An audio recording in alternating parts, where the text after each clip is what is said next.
Let's switch gears because today is called Cyber Monday. And it's kicking off. 85 million Americans are expected to shop online today. So how will the retailers do? Bill Long is Director and Manager Research for Analytics for Hedge Harbor. Craig Johnson is a retail expert and the President of Customer Growth Partners. And Patrick Sarkisian is founder and CEO of Sarkisian Mason. Good morning, gentlemen. Good morning. Good to see you. Craig, you're my regular, so let me start with you. How crucial is Cyber Monday? Well, we think it's an important day, but we think it's not the absolute make or break. There's several days as you get into December nearing the shipping cutoff deadlines are actually bigger. We'd like to look at the season overall, and the Black Friday weekend really started off quite well, much better than expectations. So we're Craig, are you surprised, honestly? You and I have been sitting here about this a lot. I mean, you're not surprised at all. No, because the underlying income growth is still there. Personal income growth, actually, real disposable income grew 1% in October. Consumption was down last month. Beginning in November was in the ditch, but beginning about a week ago, we saw a turn. And so this is a good weekend. One swallow is not a summer make, but we're cautiously encouraged. You know, Patrick, one of the things that we've been talking about with Craig and some of our other guests is we've been talking about the great tax, I guess, or tax rebate that you got since gasoline prices have gone from $4.11 to below $2 as a national average. How much of that is going to play into the pocketbooks of the activity we see on Cyber Monday? I think a fair bit. I think this is the first year that we're not having double-digit growth in online retail sales. So I think that we need to do things to bring attention to online retailing.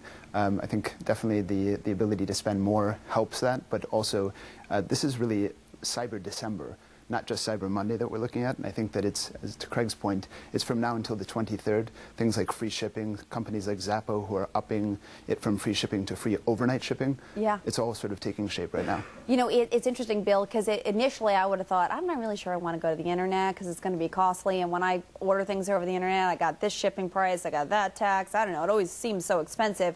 Right. But the offers, I imagine, today are going to be terrific. And perhaps they do incentivize me to stay out of the store.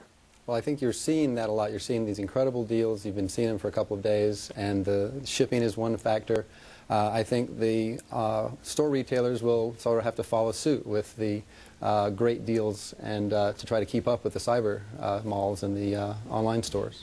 Craig, one phenomenon that I am so incredibly surprised by is now I hear that all these retailers have so little in inventory because they were so prepared for what was supposed to be an abysmal Christmas, and it could still turn out to be that if you want to get some of the hotter items, you got to do it early because they might be sold out. I mean, is that crazy?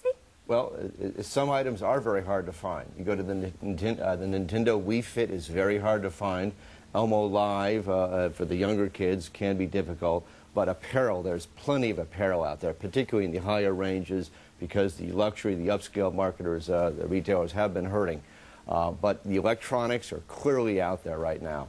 Craig, you know, Saks Fifth Avenue, Bloomingdale's, right here in our vicinity of this area of Times Square. I heard that on Friday, I had friends who went into both stores who said it was dead.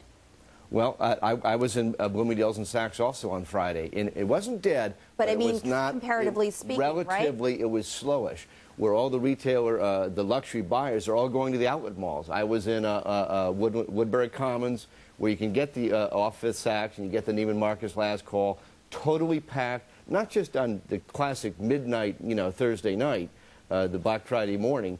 But it was crowded right through Saturday afternoon, and the St. Rod reports that we heard from the Aurora Mall out in Chicago, Wrentham Mall outside Boston, Deer Park, Long Island, totally packed because you can get the high end there at discount. Patrick, is the surprise that, I know we have 27 as opposed to 32 days this holiday season, that, where some of those big department stores lose, or some big commercial malls lose, Cyber Monday picks up?